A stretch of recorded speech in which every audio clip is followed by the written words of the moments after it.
प्रिय छात्रों नमस्कार। एनसीईआरटी गणित कक्षा 10वीं में आपका स्वागत है। आज से हम लोग अध्याय 5 यानी समांतर श्रेणी शुरू कर रहे हैं, जिसको इंग्लिश में अर्थमेटिक प्रोग्रेशन कहते हैं।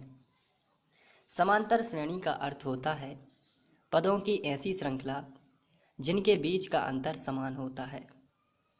तो हम उन श्रृंखलाओं को देख लेते हैं जिनके बीच का अंतर समान होता है। जैसे यहाँ पर यदि बात की जाए पहले उदाहरण की 2, 4, 6, 8 और सो ऑन। इसका मतलब ये है यहाँ पर जो पहला पद है और जो दूसरा पद है इनके बीच में एक समान अंतर है, और यहाँ पर जो दूसरा पद है और तीसरा पद है इनके बीच में भी समान अंतर है। इसी प्रकार जो तीसरा पद है और चौथा पद है इनके बीच में भी समान अंतर है। अगर हम 2 में 2 जोड़ देते हैं तो पहला जो पद है 2, इसमें हम 2 जोड़ देते हैं तो हमें दूसरा पद यानी 4 मिल जाता है। और यदि दूसरे पद में भी हम 2 जोड़ देते हैं तो हमें तीसरा पद यानी 6 मिल जाता है। और यदि तीसरे पद में भी हम 2 जोड़ देते हैं तो हमें चौथा पद यानी कि 8 मिल जाता है। इसका मतलब है इनके बीच में एक समान संख्या ऐसी है जो अंतर जिनका समान है, और वो उनका अंतर है 2। जैसे 2 और 4 के बीच में 2 का अंतर है, 4 और 6 के बीच में भी 2 का अंतर है, 6 और 8 के बीच में भी 2 का अंतर है। तो पदों की ऐसी श्रृंखला जिनके बीच का अंतर समान होता है उसे हम समांतर श्रेणी कहते हैं। ये आवश्यक नहीं है कि हम संख्याएं ही लें। उदाहरण 2 में आप देख सकते हैं कुछ पद लिए गए हैं, जैसे a, 2a, 3a और आगे। इसका मतलब ये है a और 2a के बीच में एक a का फर्क है, और 2a और 3a के बीच में एक a का फर्क है। इसका मतलब इनके बीच में समान अंतर है। जैसे पहला पद है a, और इसमें यदि हम एक a और जोड़ देते हैं तो एक a और एक a ये टोटल बन जाता है 2a, जो कि दूसरा पद है। और इसी दूसरे पद में यदि हम एक a और जोड़ दें तो ये बन जाता है तीसरा पद, यानी 2a और एक a हो जाएगा 3a, जो कि तीसरा पद है। तो आप यहाँ पर देख रहे हैं कि यहाँ पर a और 2a के बीच में a का अंतर है, 2a और 3a के बीच में भी a का अंतर है। यानी समान संख्या जोड़ने पर, हर बार समान संख्या जोड़ने पर वो पद बनता है जो आगे लिखा हुआ है। इसका मतलब ये है पदों की ऐसी श्रृंखला जिनके बीच का अंतर समान है। यहाँ पर 4 में से 2 घटा दिया जाए यदि तो हमें 2 मिलेगा, 6 में से 4 घटा दिया जाए तो भी हमें 2 मिलेगा, और 8 में से 6 घटा दिया जाए तो भी हमें 2 ही मिलेगा। और इसी को हम कहते हैं सार्व अंतर। तो आइए अब हम प्रथम पद और सार्व अंतर के बारे में जान लेते हैं।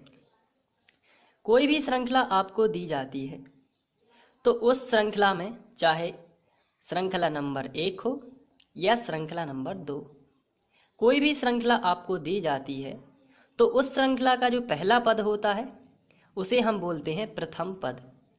उसे हम क्या कहेंगे? प्रथम पद।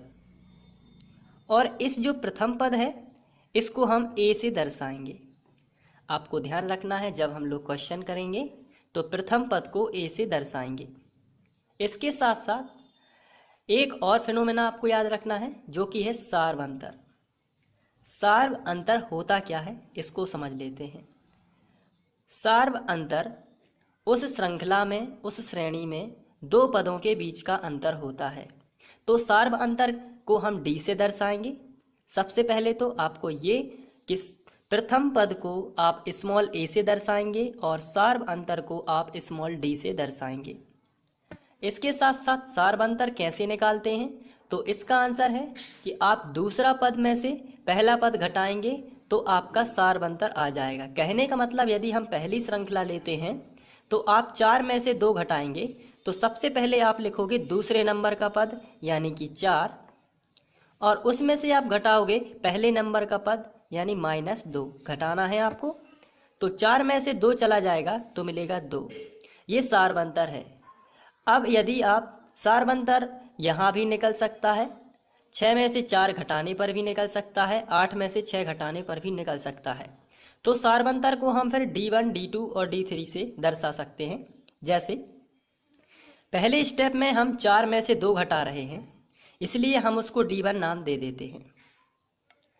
और यदि हम यहाँ पर D2 भी निकाल सकते हैं, यानी तीसरे पद में से दूसरा पद घटाया जाएगा, तो हम D2 नाम दे सकते हैं। जैसे D2 बराबर 6 में से यानी तीसरे पद में से हम चौथा जो दूसरे नंबर का पद है यानी 4, उसको हम घटा देंगे, यानी 6 - 4, तो इसको हम D2 नाम दे देते हैं। तो ये आएगा, 6 में से 4 चले जाएंगे तो आएगा 2। अब यहाँ पर हम D3 भी निकाल सकते हैं क्योंकि 4 पद दिए गए हैं। तो यहाँ पर आप देखेंगे चौथे पद में से तीसरा पद यदि घटाएंगे तो हमें D3 मिल जाएगा। तो D3 कैसे आएगा? तो आंसर है चौथा पद माइनस तीसरा पद, तो 8 - 6, तो 8 में से 6 घटा देंगे तो आएगा 2। तो इस तरीके से आप सारवंतर को D1, D2, D3 करके भी लिख सकते हैं।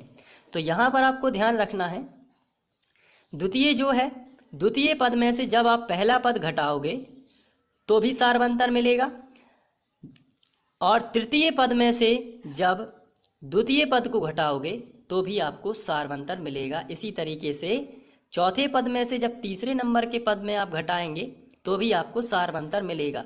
लेकिन जो पहला होगा उसको आप D1 कह सकते हैं, जो दूसरे नंबर का होगा उसको आप D2 कह सकते हैं, और जो तीसरे नंबर का होगा उसको आप D3 कह सकते हैं।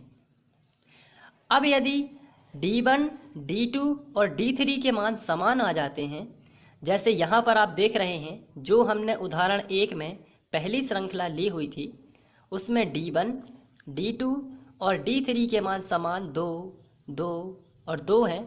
तो जब सारवंतर समान होता है तो हम कह सकते हैं कि दी गई श्रेणी एक समांतर श्रेणी है। तो ये जो श्रेणी हमें दी गई थी यह एक समांतर श्रेणी होगी।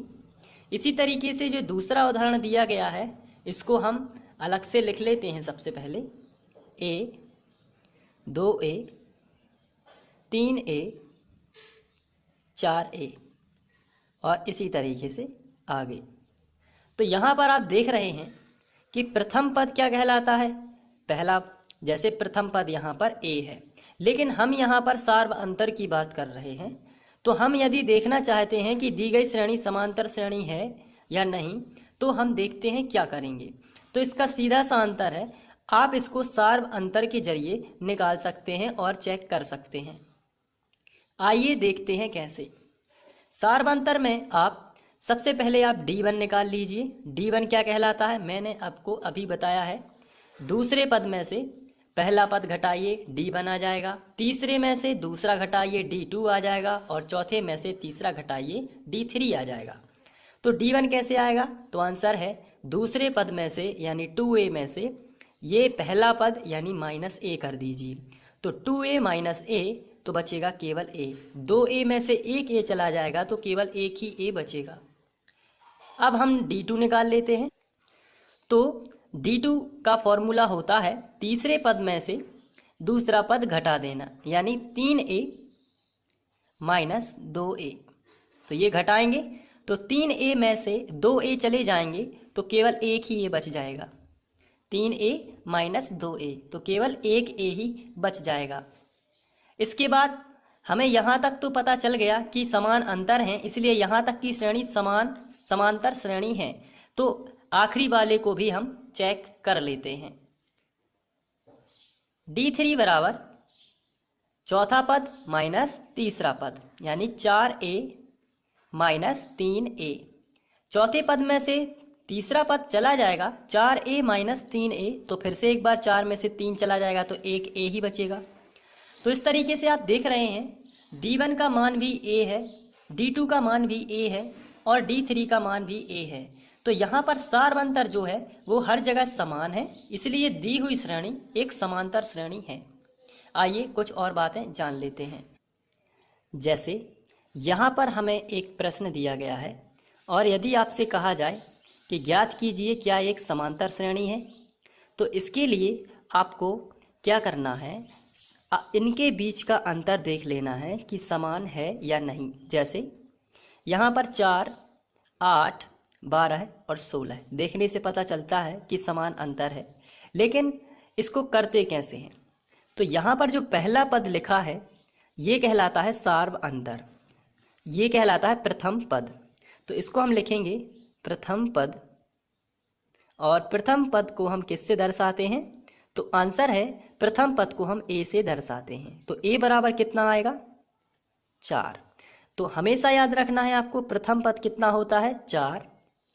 और सार्व अंतर जो है वो कैसे निकालते हैं? सार्व अंतर को हम डी से दर्शाते हैं, लेकिन वो अलग अलग होता है, इसलिए हम सभी का सार्वंतर ज्ञात कर सकते हैं। आइए देखते हैं। सार्वंतर को यदि हम पहला सार्वंतर निकालना चाहते हैं तो D1 लिखेंगे। D1 बराबर, इसके लिए आपको दूसरे पद में से पहला पद घटा देना है, यानी 8 - 4। 8 में से 4 जाएगा तो 4 ही बचेगा, ये D1 आ गया है। इसके बाद हम D2 निकाल लेंगे। तो D2 बराबर भी फॉर्मूला होता है तीसरा पद माइनस दूसरा पद, यानी अब 12 में से 8 घट जाएंगे। पहले 8 में से 4 घटाए, अब 12 में से 8 घटाएंगे और तीसरे नंबर पर 16 में से 12 घटाएंगे। तो ये D1, D2 और D3 आ जाता है। तो चलिए घटाते हैं। तो अब हम 12 में से 8 घटाएंगे, तो यहाँ पर लिखेंगे 12 माइनस यहाँ पर लिखेंगे 8, ये D2 है। तो 12 में से 8 जाएंगे तो फिर से एक बार 4 मिल जाएगा। अब हम D3 निकाल लेते हैं। D3 होता है चौथा पद माइनस तीसरा पद। चौथा पद कितना है? 16 है, माइनस, और तीसरा पद कितना है? 12 है। तो यहाँ पर हम देखते हैं 16 में से 12 जाएंगे तो फिर से एक बार 4 मिल जाएगा।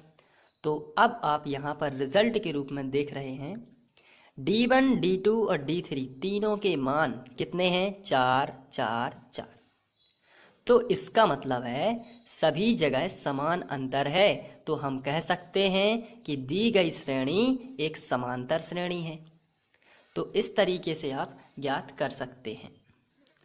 इसके बाद यदि हमें एक क्वेश्चन और दिया जाता है और जिसमें हमसे पूछा गया है कि क्या दी गई श्रेणी समांतर श्रेणी है या नहीं, तो आइए देखते हैं। सबसे पहले आपको पता होना चाहिए प्रथम पद क्या कहलाता है। तो आंसर है प्रथम पद पहला पद ही कहलाता है। तो A बराबर स्मॉल a से हम लोग इसको रिप्रेजेंट करेंगे, यानी प्रदर्शित करेंगे, और A का मान है 1। तो इस तरफ आप 1 लिख देंगे। इसके बाद सार्व अंतर आपको निकालना है। तो सार्व अंतर आप निकालेंगे, और सार्व अंतर निकालने के लिए आपको क्या करना है? इनके बीच का अंतर पता करना है। तो चलिए हम निकालते हैं। D1 निकाल लेते हैं सबसे पहले। तो 3 में से 1 चला जाएगा। दूसरे पद में से पहला पद आपको घटाना पड़ेगा। तो 3 - 1, तो कितना मिल गया? आंसर आया 2। D2 निकाल लेते हैं। तो D2 आप यहाँ पर देख रहे हैं, तीसरे नंबर के पद में से दूसरे नंबर का पद आपको घटा देना है। तो 7 में से आपको 3 घटाना है। तो यहाँ पर आपको कितना मिल गया? 4। तो अब आप यहाँ पर देख सकते हैं कि जितना D1 है उतना D2 नहीं है। तो इनके बीच में समान अंतर नहीं है। तो यहाँ जो D1 है वो बराबर नहीं है D2 के, इसलिए दी गई श्रेणी एक समांतर श्रेणी नहीं है। ये समांतर श्रेणी नहीं कही जा सकती। जबकि ऊपर वाली श्रेणी जो है वो एक समांतर श्रेणी थी, क्योंकि उसमें D1 भी जितना था उतना ही D2 था और उतना ही D3 था। तो इस तरीके से आप समांतर श्रेणी, प्रथम पद और सार्वंतर को समझ चुके होंगे। अब इस आधार पर हम आगे के क्वेश्चंस को हल कर सकते हैं और उन्हें अच्छे से समझ सकते हैं। तो इसके बाद हम लोग प्रश्नावली शुरू करेंगे। आशा करता हूँ आप लोग ये समझ गए होंगे। Thank you.